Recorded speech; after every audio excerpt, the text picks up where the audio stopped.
Mesiah Daf Nun Tet Amud Aleph, last line. We're talking about people getting offended and the punishments.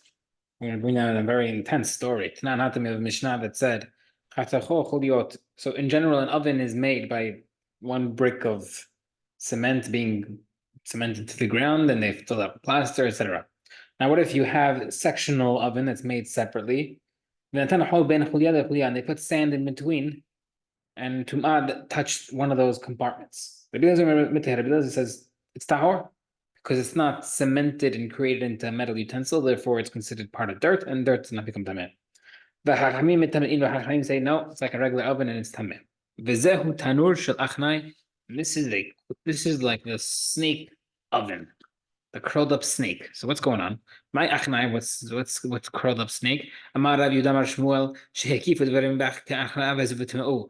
The Chachamim surrounded Eliezer with questions like a snake and attacking him, and then said it was tameh. What happened? Tana. That day Eliezer and I argued with all his arguments to say that why it was not tameh. They didn't accept it. He said to them, if the halacha is like me, don't try this at home. Let this tree prove it. A miracle happened and the tree flew 100 amot.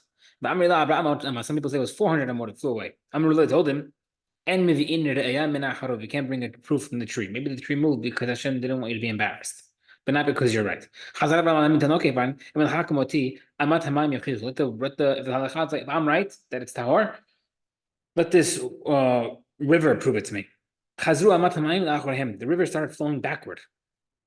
Can't bring a proof from water. He said, oh yeah? May the walls of the Midrash prove it. Hitu kotle Midrash lipol. The walls of the Midrash started to lean and about to fall. God behem Rabbi Yeshua got up and screamed at the walls. He told them, Hachamim are arguing with each other about halacha. What's your business of yours to get involved? So the walls didn't fall because of kavod Rabbi Yeshua, because he yelled at them.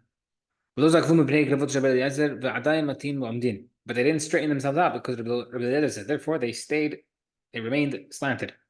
He said, okay, fine.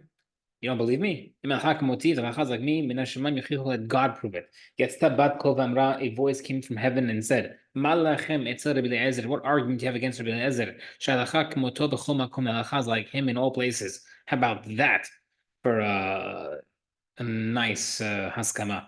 Amar Rabbi Yeshua stood up and said, the pasuk says, "Lo b'shamayim," the Torah is not in heaven.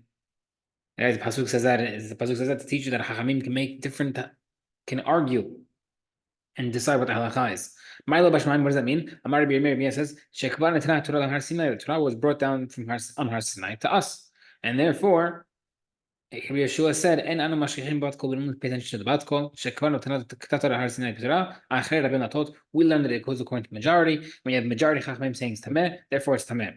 Ashkei Rabbi Natan found Eliyahu Navi once. Amalei told him, "My avid kucha brichu b'hi sha'atem." What was Hashem doing during that time where Rabbi Yeshua argued against the bat kol? Amalei Eliyahu said, "Kahayich Amar." He was laughing and he said, "Nitzechuni banai, nitzechuni banai." You won over me, my children. Yani saying, yeah, okay, I tried to tell you the halacha, but you're right. La b'shamayim. Okay, so Amru Otoyam Heviu Kol Taros Rabbi Eliezer. Because of that, all the things that touched that oven that Rabbi Eliezer said it was tahor, they brought it in front of him. Usrafum Bayeshin, they burnt it. They knew Allah Ubarachuhu. They voted to excommunicate him. They put him in galut because he argued against Chachamim so drastically. Who should go tell him? Right? Who wants to deliver the news that he's in galut? Rabbi Akiva said, "Ani alech, I'll go." Because someone who is unfit will go inform him. The whole world will get destroyed because he's getting offended. Right? Not that he'll cry out to Hashem. Because he's getting offended is enough for Hashem to destroy the world. What did he do? He dressed in black completely. And he stayed from Rabbi Eliezer 4 amot away. Rabbi Eliezer said to him, Akiva, what's today from different days? Why are you staying so far from me? I told him, Rabbi, my dear teacher, it seems to me that your colleagues are removed from you. It's a nice way of saying you are in galut. Upon hearing Rabbi Eliezer tore his clothing and removed his shoes in the morning. He slid off his chair and sat on the floor. Tears started to flow from his eyes, and because of his pain, the world was hit. Shalish bizatim, a third of the world's olives. Shalish behatim, a third of the world's wheat. Ushlish besaurim, and a third of the barley got ruined. Some say, even though that was being prepared in a woman's hand, became spoiled. Tana, another Brita says, Av Gadol Hayabotayom, the fiery wrath of Hashem was so strong that they should be holy makom shenatan ben Rabbi Eliezer and Esraf. Whatever Rabbi Eliezer looked at, it burnt. Rabbi Gamliel Basvina, Rabbi Gamliel was coming in a boat at that time. He was the Nasi. He's the one who ordered the excommunication. Amad Alav Nachshol, the type of a big wind threatened to drown him, like a big wave. Mar, he said. I know this is happening because of what I did to Eliezer ben Hokronas. He stood up and he said, Hashem, it's well known before you. I didn't order him to be going to the Galut, excommunication because of me. I didn't do it to honor my father. I did it for your honor, Hashem, so that people don't argue and there aren't too many arguments in Bnei Israel. If you argue against Chachamim, you'll get excommunicated. It won't happen. It'll stop people from doing it. That time the sea stopped trying to flood him over. Emma Shalom debetu de Rabbi Eliezer. Now, Emma Shalom, the wife of Rabbi Eliezer, happened to be Rabban Gamliel, was the sister of Rabban Gamliel. So Rabbi Eliezer's wife was Rabban Gamliel. Rabban Gamliel was the one who ordered the excommunication on Rabbi Eliezer. From that point on, she did not let Rabbi Eliezer do Tachanun, out of fear that if he starts crying to Hashem during Tachanun, Rabban Gamliel will die. One time it was Rosh Chodesh. She told Rosh Chodesh, but she had messed up months between a short month and a full month. Chodesh me'ubar, an extra day. Or some say that she got messed up because a poor person came to the door. And she took bread to him. And she came back. She found that back. She came back and said, Rabbi was doing Tachanun. She said to him, Kum katit la'achi, get up, you're killing my brother. At the Hachi and Afak, she put up Beit Gamliel the Shachiv. At that time, they found out that Rabbi Gamliel had passed away. Meaning, he said, they realized that it's true because he had Tachanun and felt the pain. That Rabbi Gamliel passed away. Amarla, he said to his wife, Minay, how you know? Amarla, she said, Kach mikubleni mi bet avi abba. I learned from my ancestors. She's the direct descendant of David HaMelech. Kol ha'she'arim ne'agalim machut mishale ona'ah. In Tehillim, it says all the heavens are locked except for the gates of crying from being wronged. And I know you were wronged, and I knew you were going to cry from it. And therefore, I knew that she knew that her belly was going to die. Someone who bothers a ger is over on 3 loss. It says he gets 3 avirot. The one who bothers him, presses him, gets 2. So the Maishna me'aneh detiv yeshosha lavinu. What's the difference between saying you wronged him, which you have 3 lavin, veger lotone, vechi agur itecha ger ba'atzechem lotonu oto, lotonu ish amito, 3 pesukim. Veger amitahu, ger is also considered part of the amito of his friend. Lo hatzo nami, so too regarding oppressing, shlosha ktivi, velo tehal litanu, veger lo tehilchatz, velo tiye lo kinoshe. Veger bechlalu, ger is part of that because it's considered your friend. So we have 3 and 3. Okay, you're right. 3 and 3 pesukim for each. Tanya Berta says, Rabbi Eliezer HaGadol, Rabbi Eliezer said,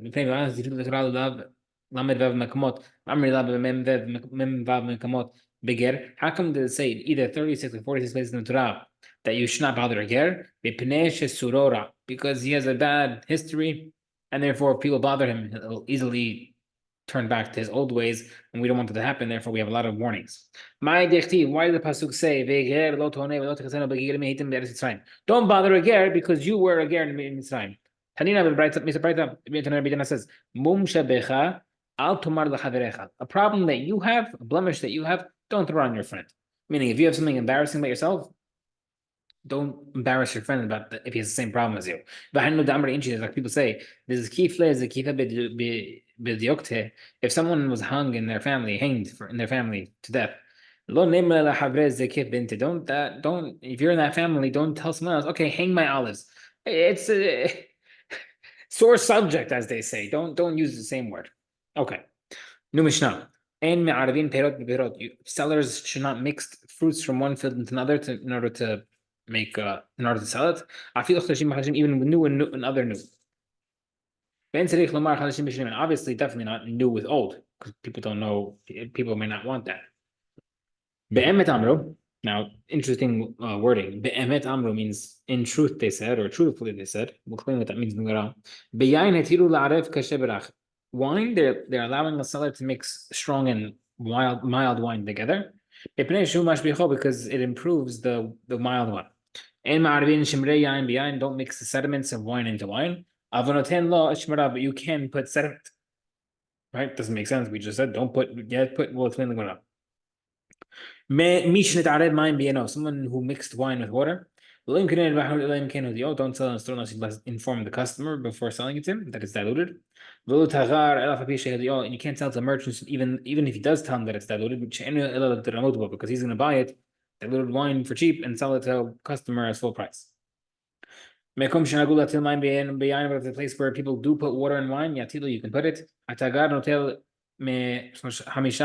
A merchant can take grain from 5 different threshing factory floors, and put into one silo, because people understand that the wholesaler is doing that. He's buying it from different locations.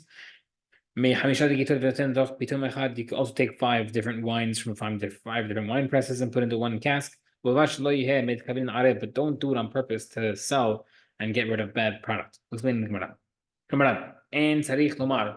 Obviously, we don't need to say hadashot me'arba v'yeshinot mishalosh.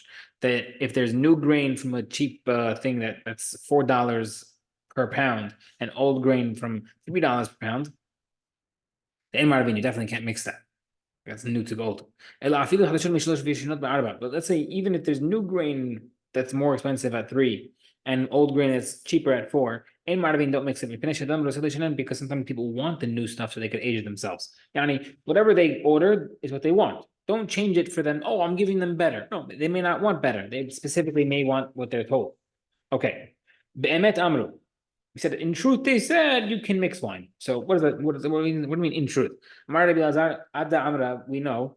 It's an expression to say we know. Whenever it says in truth, truthfully, it means that's the halakha. But this is only applying to during the wine production season. Other times, you can't mix the wines. But nowadays we mix even the wines even not during the production season. Why is that allowed according to Nachman? People know what's happening, and therefore they're mochel, therefore it's okay. Different answer. Hamani, who's according to the you can blend wines after the season. Riacha allows you to mix bad with good, and vice versa, as long as the guy tastes it beforehand. The guy tastes it beforehand and still buys it, he knows what he's buying. Okay. We said you can mix, and then you said we can't mix the sediment of wine into the wine, but then we said you can mix. So, you just said you can't mix it. If you want to tell me, it means that you can put the sediment inside the kamodale, that sounds like you only to let him know. But the second part of the Brata, Mishnah says, you can't sell diluted unless you informed it. Not even to merchant if you didn't notify him, which sounds like it sounds like our part of Mishnah sounds like even if you do not inform him, you can't sell it. So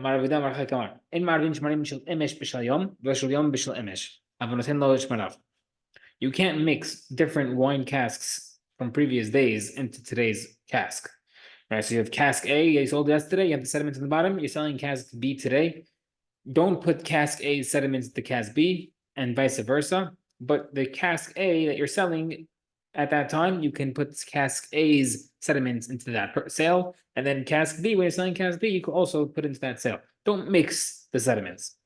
That proves that. If someone's pouring wine for his friend, leaving the sediment, don't mix sediments from different days. But you're allowed to mix the casks, same sediment to that wine. Next part of the Mishnah. If someone's wine was mixed with water, you can't sell it unless you told the customer. But you can't tell the merchant because he's going to steal. One time they brought Rava wine from a store. He diluted the wine and then tasted it. Lo hava basim, but it didn't taste good. Shadrilla Hamdutai sent it back to the store. I said, you can't sell it to the merchant because he's gonna steal. Even if you did tell him, don't worry. People are gonna tell that mine is very obvious. I added too much water. It's recognizable. Therefore, the storekeeper can't sell it and cheat people. Maybe people say that he'll add more wine and then he'll hide the fact that it was diluted. He'll sell it. The Gemara says, we can't end that self. We can't worry about that because then you can always find problems. He can do it himself. Next part of Mishnah, Makom Shinagula till mine beyond. It's literally a place where the sellers are used to putting water into wine. They put it. Tana, but it teaches the Ravia up to a half, third, or a quarter of the mixture, maybe water, per their minhag. Amarav, the Benediction, this only applies during the production season. Mishnah, Rabbi Merida says, the storekeeper should not distribute the toasted grains or nuts to the children because then it brings them back to his store and it's not fair to others. Hamim says mutar. And you also can't lower the prices of the goods below the market price, like Costco does to certain products to bring people into the store. But Hamim say, it's good. You lower the prices, it'll lower the market. You cannot sift crushed beans in order to take out the refuse. That's according to Abashul. Hamim says mutar. Umodim, they both agree. You cannot sift from the top of the bin because that gives the false impression that the rest of the bin is good. Because that's just deceiving the customer. You cannot beautify.